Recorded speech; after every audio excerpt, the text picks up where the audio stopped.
asalaamaaleykum suñ mbokk internet yi ñuy suivre ci Référence Actu ñu ngi leen di dalalaat ci seen beneen numéro ndénkaane koor tey nag ñu am le plaisir seet ci président conseil départemental bu Mbour nekk directeur général bu CIRN muy Serigne Saliou Samb DG ñu ngi lay nuyu.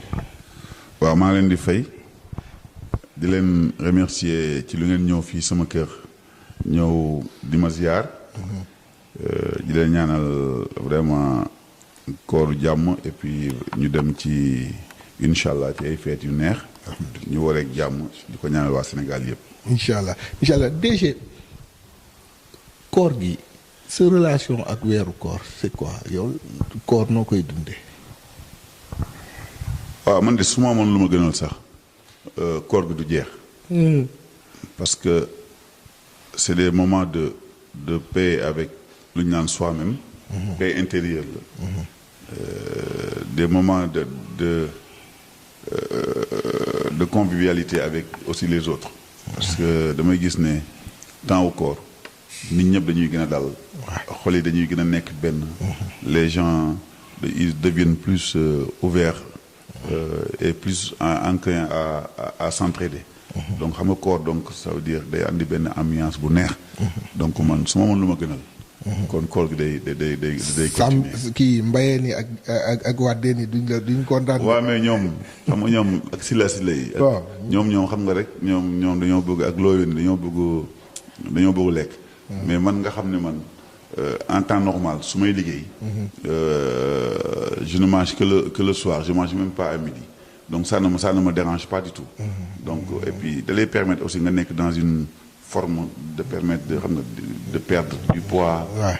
Tout ce qui est yenn lekk yi nga doon ko doon lekk dans la journée. nga bàyyi ko donc vraiment man koor man période boo xam ne yàlla moo xam pour la mu def ko quoi. parce que c'est beaucoup plus par rapport à la santé humaine par rapport sur le plan spirituel. tu te retrouves avec toi-même nga demaat ci les fondamentaux yi. et puis tout ce qui est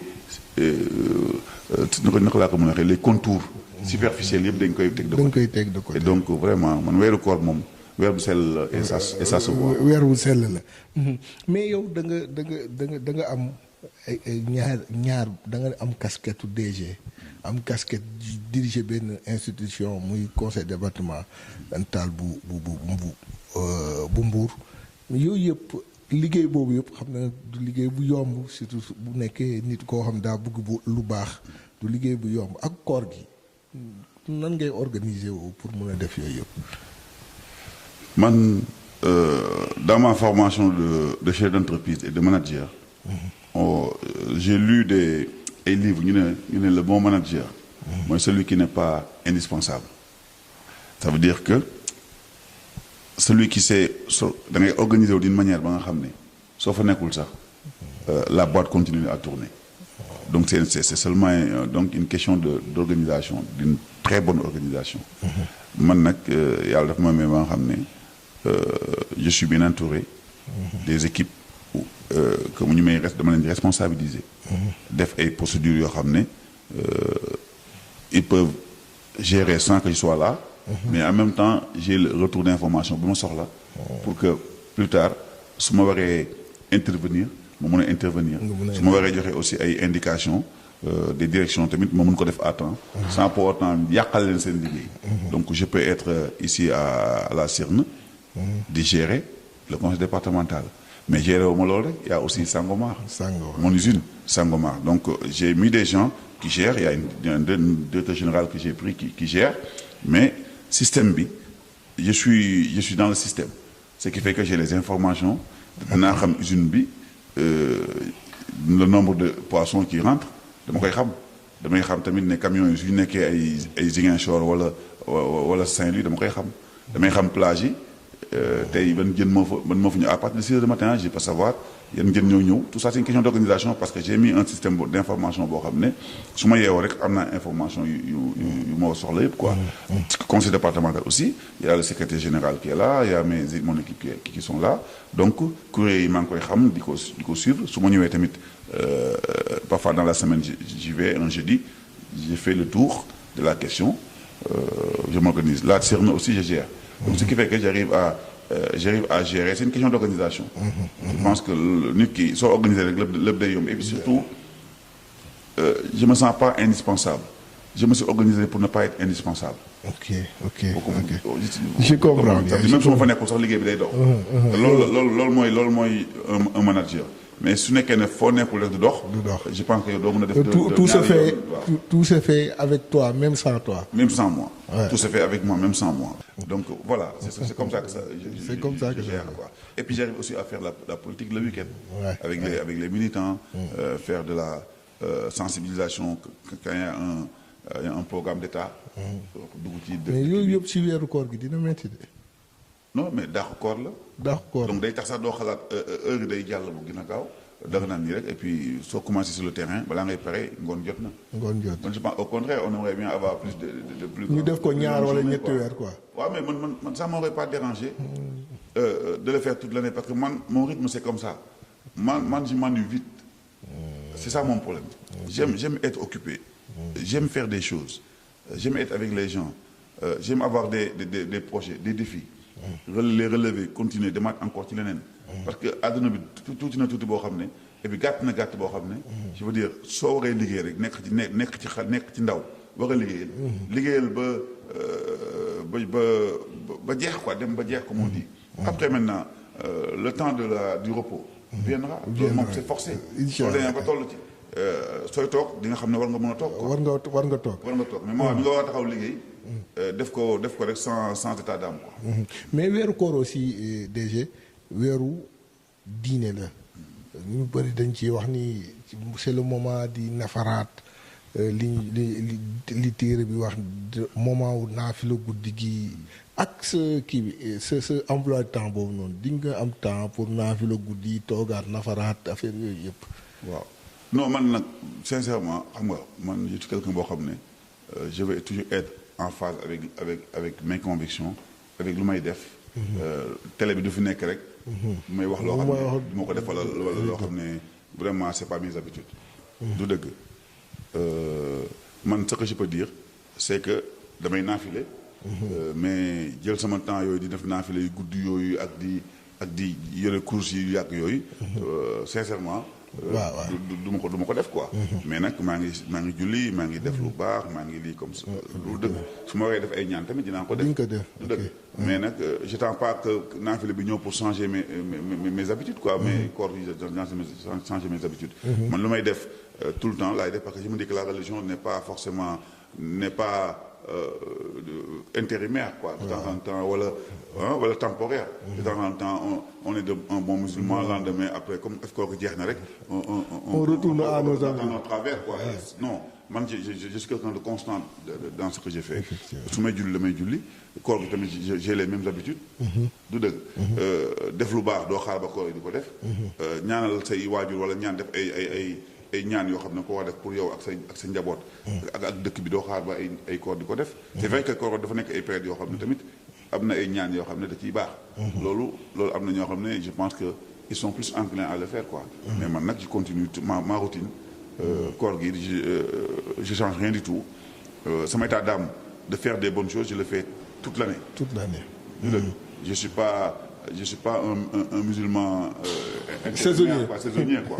Donc j'essaie de faire les bonnes actions doivent être je veux dire permanent dans le temps.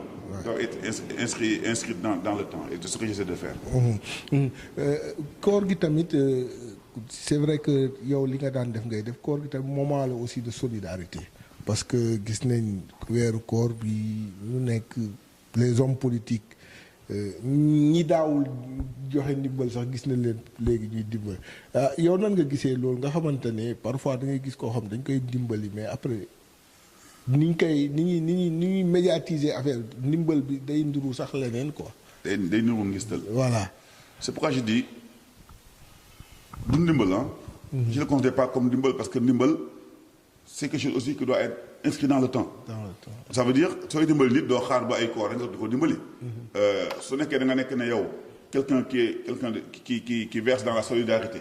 ça doit pas être solidarité occasionnelle de temps en temps. wala koor dafa ñëw wala tabaski ñëw loolu déedéet. Solidarité les personnes sont toujours dans les difficultés yàlla su la mayee loo xam ne say morom amuñu ko war nga mën a am générosité bi di ko def le quotidiennement. loo mën a jàppale nga jàppale ko te yàlla tax. Maintenant ci koor gi je dirais loolu ay sukkaru koor la ça veut dire des habitudes qu'on a l'habitude de faire ça veut dire loo xam ne dañ ko war a def. pendant koor gi loolu sukkaru koor laa ko tuddee. donc loolu nga def ko c'est pas forcément de la solidarité occasionnelle quoi. c'est que période bi moo ko laaj. ñu ne koor lañ nekk donc il faut nga joxe suukar koor. mais pas ay solidarité je le considère pas comme ay ndimbal yaa ngi suukaru koor yow sa bopp nga koy defal. defaloo ko nit ñi de parce que boobu yaa ngi ut ay tuyaaba ngay ut yow soo koy def. maintenant nag comme je dis dañoo nekk ci benn monde boo xam ne tellement politisé. waaw politicien bi su deful dara ñu ŋàññi ko. ne ko xoolal boobu ñu ko falee ba léegi. amul benn njëriñu askan bi defalul dara. boo tax que les politiciens sont obligés maintenant de lu ñuy def rek aux caméras yi. pour ñu mun koo wane. parce que pour suba ñu bañ a wax ne. defoo fi dara et loolu dafay dem ba xam ne ça biaise tout ce qui est l'environnement de. l'humanité bi war a am ci waroon am. du dëgg. donc loolu mooy problème bi ça veut dire que était obligé de rentrer dans le jeu. waaw man actuellement nii demain. je dois je dois distribuer ay sukkaru koor ay ceeb ay aussi ay soble ak yëpp quoi. je vais le faire mais tu es obligé aussi de médiatiser soo ko deful. bi la ñuy wax Saliou Samb de mu ngi nii amul benn njëriñ mais nag am na yoo xam ne da nga koy def te xam ne kenn du ko xam. mais am na comme ñu on savait avec les militants là. avec yenn c'est la politique aussi en même temps. waaw dañ jàppale militants yi parce que dans les militants am na ñoo xam ne dañ ko soxla. dañ koy soxla te ñoom nag dañuy ñëw dañu waa président ñu ne joxagoo ñu suukar koor. waaw dañ koy wax loolu da ngay dem jox ko jox ko ñi xam ko. ne Saliou Samb de ci li ko président Macky Sall dënk. ci responsabilité yooyu mu ngi taxawu. askan wi. C'est obligé. Maintenant, man, je fais la différence entre ces deux choses-là. am na yeneen yoo xam ne c'est mon quotidien. mooy ma gis koo xam ne dafa nekk dans le besoin ma faj ko te kenn du ko yëg. parce que loolu maa ko sekk ak sama bàmmeel. ma gis ne dafa am koo xam ne dafa soxla opération. ma géré ko suuf te kenn yëgu ko. koo xam ne peut-être que amul tey dépense yàlla def ko ba mu am accès. ci man. ma mun ko fajal te yàlla tax te ça je le fais tous les jours parce que man si loolu lañu ma yar. loolu lañu ma yar ku xamoon samay waajur loolu ma payi di wax ñu ma sa waajur yàgg naa faj ay kii mbuumu gàcce.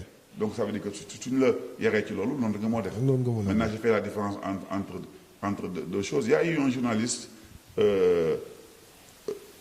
qui m'a reproché la dernière fois et je peux dire son nom hein. Il s'appelle Idi Niang pour dire que c'est la vérité. Idi Niang c'est un journaliste qui a à Mbour. Il m'a dit que mais président mu ne waaw il faut nga bàyyi yenn yi ngay def mu ne ko pour la mu ne parce que tu fais beaucoup de choses sans le médiatiser. mu ne tu es un homme politique. loo defati yooyu da nga ko war a nit ñi di ko yëg ma ne ko non Idi je suis d'accord mais dafa am yoo xam ne je préfère rek mu nekk sama bàmmeel quoi. parce que dafa déggoon benn affaire bi moo def ñu dem wax ko mu ñëw nag ne ma président pourquoi yu mel noonu ah doo ko médiatiser alors que ñeneen ñi suñu demee sax génnee seen toilette sax dañ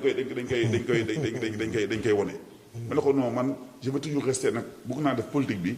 jaamu ci yàlla c'est vrai que politique bi il faut que je fasse de la politique. xam nga comme tous les autres di def ñu xam tam lu may def parce que j'en ai besoin. ñu xam ne Saliou bi amal na njëriñ. askan wi pour que plus tard su may laaj dara ñu mun ma jox ne kii de defoon na fi lii parce que suñu xamul dañu naan kon kii amul njëriñ. mais nag am na yoo xam ne je préfère def te yàlla tax. après yàlla moo lay taxaw moment yi nga ko soxla. boo xam ne nit ñi duñu mën ci dara. boobu yàlla mooy ñëw régler la ces choses doo xam sax. te doo xam fu mu jógee. beneen bi Saliou Samb ak koor ban histoire qu'est-ce qui vous lie depuis nga nekk xale jàngi koor. xanaa di def comme kii yëpp comme temps booy rek. di woor dem ci frigidaire bi frigo bi nga naan ba man da ñëw ne fomp sa gémmi ñëw ne. temps yi koor dafa métti quoi fekk yaa ngi naan ba bëgg a dee nëbatu yooyu na ñëpp ci jaar. woor gàlle quoi. mais bon yooyu moom après c'est des moments yoo xam ne dañ ko doon jàng quoi. mais maintenant à un moment man koor gi man lu may fàttali seulement c'était ambiance familiale bi quoi. waaw xam nga ñun suñu papa ñun on habitait dans une grande maison. où mon père dafa amoon plus de 50 grosses pirogues mooy pirogue fil à tourner yi. da ngay gis suñu wàccee ñoom suñu demee géej ba ñëw ñiy jóge Mbour ñiy jóge Joal partout dañuy mat plus de 200 personnes di ndogu suñu kër quoi. mais boole ñu teg ko fii soo amee benn tibb rek jeex na benn tibb. te moo xam nga moo li dañuy liggéeykat lañ. ça veut dire que dañuy bëgg lekk quoi. te nekk man nag j'aimais bien être dans le temps. su ma ñëwee dem benn tibb laa ciy am rek affaire bi jeex quoi bool bi jeex xam nga yooyu moom la doon ne mais ambiance boobu mais et puis suñu kër ku ñëw rek ñu ne la demal kër Ndiol Samb soo demee foofu di nga ndogu wala di nga añ di nga lii xam nga c'est man ambiance yooyu ñoo ma ci neex quoi. donc yooyu la man yooyu la may beaucoup plus ça me rappelle plus ces choses là ma mère qui était là. xam nga. soo bu téyee buntu kër gi mën na ne ubbi leen buntu kër gi pour que ku fi romb su soxlaa mën a dugg ñëw yaa ngi gis ma la mais léegi ñun suñu kër yëpp a tëju léegi. yëpp ay tëju waaw yëpp ay tëju parce que c'est un problème de sécurité maintenant vie bi moo changé quoi. mais au moins man ambiance yooyu ñu ma ci neex quoi mooy cette ambiance d'être toujours en famille. famille bi nag moom famille élargie man si loolu la ñu ma yar quoi. ñoo xam ne mooy ñu nga bokkal ndey ak baay say doomu baay yoo xam ne nekk ci kër gi. ak ñoo xam ne tamit. ay am di jàmm ak koñ bi. ak ñooy xam ne tamit ce sont des les pêcheurs ñëw fa tamit ak ku doon voyager. ñëw Escale. et puis surtout à Escale en plus Escale boobu ñun on habitait à Escale ñun. Escale ngeen dëgg. Escale Mbour. Escale suñu kër moo nekk Escale en pleine ville. donc ci boobu garage bi lañ nekkoon donc ku ñëw ci garage ba sax guddee amoo foo ndogoo wala lii dañ naan la demal ndogu kër Ndiol Samb. pour man yooyu laay fàttaliku quoi. c'est cet élan de générosité bi nga xam ne su may waajur amoon nañ ko ci. dañu ci yooyu la ñu yar quoi donc man pour man koor nag loolu la war a doon quoi. c'est moment de communion la. moment de générosité. chacun essaie de montrer le peu de part de bonnes choses bi nga am en toi quoi. c'est ça c'est pour man loolu mooy koor. loolu mooy koor déjà ñu dugg ci suñu dernière partie dañuy wax un peu actualité bi am nekk ci sa département bi nga xam ne yàlla def na yow yaa ko jiite muy département de Mbour mooy li xew bërki démb Nianing ñu gis benn activiste Guy Marius Sagna dem fa mu am ay nit yu dal ci kawam. waaw xam naa et puis pour man ce qui s'est passé. mun nañ ko regretter mun nañ ko regretter par rapport à l'image bi Sénégal am quoi bi gis foofu. mooy ay doomu sénégalais di xëccoo ci ay mbir. mais nag sama xel dal na ci parce que j'en ai parlé avec le maire Maguette Sène le DG du COUD. et il m'a rassuré moom il n'y est pour rien. et ça pour man foofu lañ koy xaar quoi parce que moom il n'a pas besoin de ça. ce qui s'est passé c'est une population ñoo fa nekk. ñu bëgg seen maire loolu nag parce que seen maire boobu dafa nekk maire boo xam ne da leen yëg maire bu leen bëgg la maire boo xam ne da leen di liggéeyal ba nit ba Sénégal dem def ko le meilleur maire du Sénégal. kon kooku su gisee kenn ku ñëw naan day jéem a di ko accuser daal ci yenn chose population bi peut-être dañoo gis seen bopp. ñëw nag di ko jéem a défendre. mais nañ xam ne Maguette Sène n'a pas besoin de ça. parce que ces actions doy na pour mun koo défendre. tey tamit j'étais très rassuré ba mu ñëwee wan leen papier yëpp ne ba ñu xam ne foofu loolu ñuy wax yooyu c'est réglé problème amu ci sax. parce que je pense que Maguette Sène du muy gérer commune bi fekk ñu ko dégg mu ñu ko dégg ak benn scandale wu ay terre nekkul sax dans ça. nekkul sax dans ça maintenant nag Guy Marius Sagna. man je considère que c'est un Sénégalais. Il a le droit d'aller où il veut maintenant ci lu muy wax rek na xam suy wax dara. na ko teg ci ay ci anam yu leer. c'est important accusation dafa grave. moom nag dans sa recherche de peut-être de vérité et puis nu mu naan day jéem a taxawal askan wi na ko def rek ci ay anam yu gën a nu mu gën a rafete mais nag am na droit dem fu nekk et puis j'invite la population de Malicounda ne leen nag ku fa ñëwati soxlawul ñu koy bunduxataal wala dara soxlawu ko parce que le maire de Malicounda soxlawul loolu soxlawul loolu parce que amul dara lu muy nëbb. effectivement bokkul sax ci ay dimension c'est pas quelqu'un de violent. xamewuñ ko ci loolu. moom lan lañ ko xamale mooy yokk nit lañ ko xamale. yokk nit mooy di ñëw fexe askanam nag la ñuy nekk ci dans de bonnes conditions. jël ay villages yoo xam ne amuloon électricité mu def fa électricité di defar ay ponts à gauche à droite du dëgg. Maguette Sène nit ku baax la donc moo tax man je suis rassuré. population bi tam wane ni tamit mbëggeelam ci seen maire et ça aussi c'est rassurant. maintenant nag su soxla ji déplore rek mooy incident yi amoon par rapport ak Guy Marius Sagna qui est un Sénégalais et qui a le droit de pouvoir dem am ay position bu ko neex. démocratie lañ nekk parce que ñun loolu la ñu son excellence pour le président Macky Sall sant quoi loolu la ñu sas mooy ku nekk am nga droit am sa position. mais tamit bàyyil ni ki position tamit respecter la position.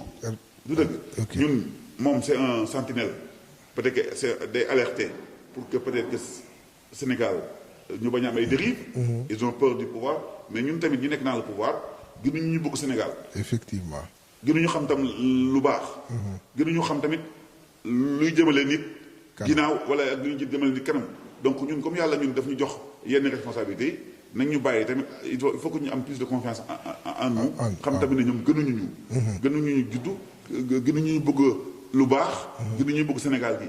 effectivement du dëgg mais nag Sénégal dafa am ñoo xam ne il faut que ñu jiitu. di def ñeneen ñi tamit di. te àdduna sax noonu la ñeneen di wax. moom nag comme moom situation boobu il a fait le choix d'être un activiste. man je le considère man j'aime bien les activistes des fois je les aime bien. j'aime bien quelqu'un de temps en temps kenn ki toog na la waaw mais Saliou defal attention ci lii loolu baax na de. Saliou waaw mais suñu amoon gën a nga defee ko nii mais nag di saaga di andi violence di wax ci deru nit ki nga ci teg loo xam ne. du dëgg loolu activiste xam lan la c'est un alerteur de temps en temps nga gis ne Saliou bi dañ la fal Saliou de waaw mais Saliou ci hôpital bi daal amoon nañ taxawaay bi la ñu xaar ci yow. lu tax defoo ko. pour leen defoo ko. waaw mais pas Saliou rek ñëw rek ne mais Saliou dafa jël lekk na xaalis bi tax yoo amoo ci dara. amoo ci benn preuve. loolu du activisme. loolu xam nga loolu moom ay bàkkaar la. alors que man activiste lu may xaar ci ñoom. mooy ni ñu defoon rek ci ay par rapport ak quand le pays xam nga nawoon dem beneen côté. politiciens yeeg activistes yëpp ànd ensemble. ne loolu du am mais def ko ci ay ànd yu leer man je revendique sama proximité amul may nëbb. avec les jeunes de Mbour. parce que man maa nekkoon président Stade de Mbour. activistes yooyu booy nekk Y'en a marre ak booy nekk ay Mbour Justice yëpp. ce sont mes petits frères. on discute damay wax ak ñoom suñu bëggee def yenn yi ma ne leen nag booy je suis pas d'accord sur ça parfois tam dañu may oo président mais fii la moo si taxawaay ci affaire bi donc on en discute. du dëgg je suis très proche de Kilifeu. je suis très proche de Thiat parce que ñoom xam nañ ne man lu ma ñor mooy Mbour moo ma ñor ak kii tamit naxuma xale yi. te yéen a bokk dëkk bi ñoo bokk dëkk bi. ça veut dire que donc ñoom tamit. dama lu ma leen wax rek toujours rek ne leen nag vous avez le droit d'être dans votre rôle. mais nañ ko def rek ci affaire dans le respect. dans le respect surtout. et puis su ma demee ba sama meeting kilifa ñëw toog sama meeting. waaw ça veut tout dire. ça veut dire mais meeting boobu ba ma koy defal kan laa ko doon defal. président. mais xam nañ ne man dama ànd ak Macky Sall ci dëgg. ci conviction. c'est vrai. parce que Macky Sall tamit pour man dafa nekk ci yoonu dëgg la nekk. moo tax ma ànd ak moom naka laay fexe ba Mbour ci seen bopp ci nguuru Macky Sall bi man loolu moo ma intéressé. naka laay fexe ba xale yi am xëy loolu moo ma intéressé. naka laay def ma nga xam ne Mbour ngande boo xam ne dafa nekk une région. mais man yooyu la xeex yooyu laa nekk man. et c'est des combats légitimes aussi. yaa ngi la mais ñoom tamit ñu ngi seen côté. bugg naan waaw mais il faut que Sénégal jëm kanam. il faut que développement jëm kanam. mais ça kan mooy développé Sénégal su nekkul président Macky Sall. xam la. donc moo tax ma la on n'est pas forcément des ennemis. vous êtes des partenaires. on est des partenaires. ñoom nañ nekk di si wax alerte. di alerter ñun ñu nekk ci jëf yoo xam ne jëf di jaar yoon. di jaar yoon effectivement. gis nga la. dama ci suis rassuré par rapport parce que xam naa kilifa bu mu am. mooy président Macky Sall. xam naa liggéey bi muy def. xam naa tam su ma toogee ak moom wax de qualité yu ñuy wax. du ñu wax ci leneen loolu ci lan luy jëmale. réew mi kanam ak sas yu may sas par rapport sama taxawaay ci Mbour. donc man moo tax ma fonk ko. te jaral na ma nag lu nekk entre guillemets. jaral na ma lu nekk mooy du ma noppal du ma yendul du ma fanal. lu ma mënti def ba Macky Sall nekk ci jàmm. di nga ko def dama koy def. mais et puis ça passera aussi. par di gérer tamit. li mu la dénk. les jeunes là mais activistes yooyu tamit di leen gérer. c'est important parce que cër bu ngi leen di jox dina tax tam ñu nangu laa accompagner. di xool lu ngay def. ba xam tamit ne kon de lu gars yi di wax amul. amul parfois dañu dugal ci ay wax rek. parce que activité dañuy ñëw rek lan la Guy Marius Sagna ñu xam ci. département de Mbour. c'est parce que dafa dégg ay wax. dañ ko alerté ci benn affaire wax yooyu mu defoon ne loolu gëm na ko. moo tax mu ñëwoon seet si foofu mais su ñëwee la preuve nag su nekkee ne tàmm na di ñu jegeñ ci autorités yi. di xam lu ñuy def mais dañuy xam dëgg bi. dañuy xam ne loolu yëpp ay affaire politiciens la ñoo jéem a yàq rek. parfois mu am yoo xam ne da ngay nekk ci biti doo xam li nekk ci biir kumpa boobu. c'est vrai moo lay loolu rek la mais sinon vraiment. man y a pas de problème man je considère pas les activistes comme des ennemis quoi, comme des adversaires. on est tous là pour le Sénégal ñenn ñi ils sont dañoo am benn attitude d'alerte ñeneen ñi nekk dans l'exécution. et ñun on est dans l'exécution nag. du ñu nangu tamit ñu dugal ci ay détails. parce que le travail qui nous attend est énorme. wallaay ndax te Mbour ni mu toll ak ambition yu Mbour am. mais fi ñuy daanelee élection locale yaa ngi ñëw mun na am janvier sa candidature mairie Mbour ñu xaar ko wala. xam nga man nag sama problème mooy toujours rek soo nekkee njiit.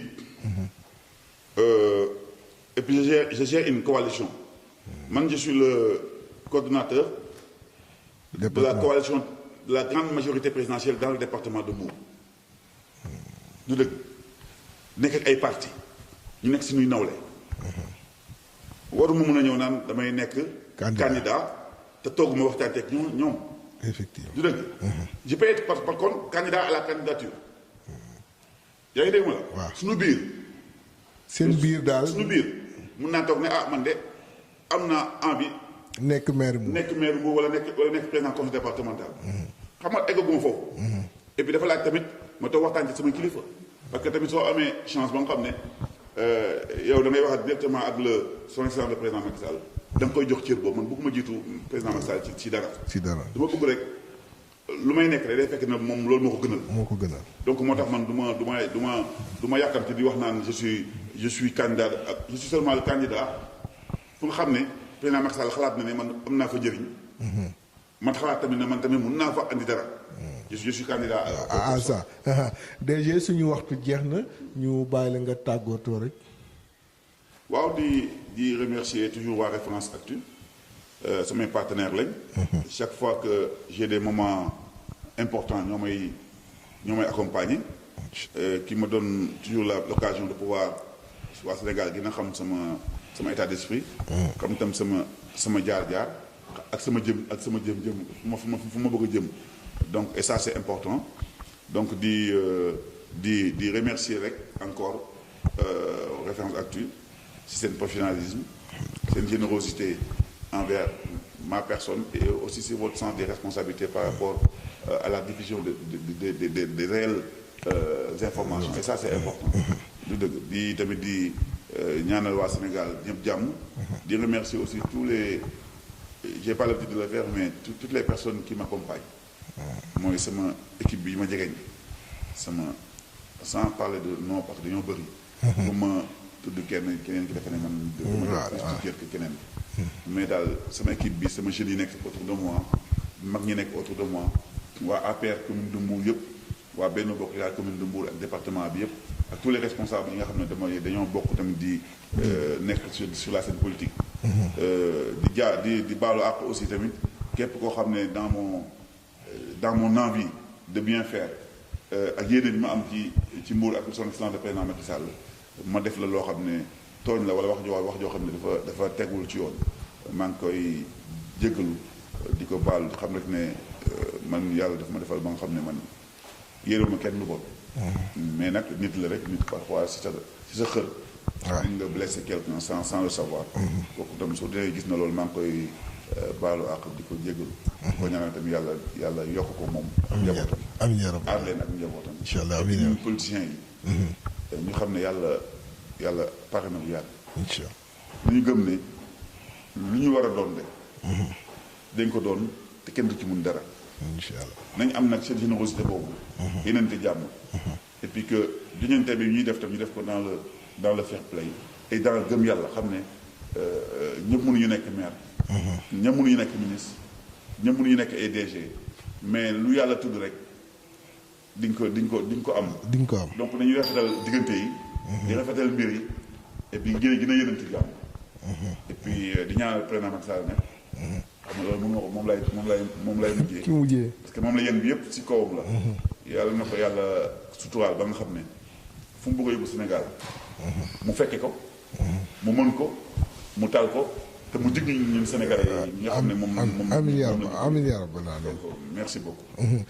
mu nekkoon DG Sirne nekk président conseil départemental bu Mbour di Serigne Saliou Samb Serigne bi ñu ngi kontaan baax ñëw fekk si la parce que c'est un réel plaisir sincèrement parlant di toog ak yow di échanger ak yow et sa ñaan bi nga mujjee ndax Mame Abdou da doon wax ni boo nekkee ci gaal bul ñaan sa ëmb mucc da ngay ñaan gaal gu mucc te président mooy dawal gaal gi kon bu muccee ñun ñëpp ñu muccaale et donc mu nekkoon suñu gan Saliou Samb bu département Mbour ñu leen di dig daje beneen daje si dénkaane koor ak beneen gan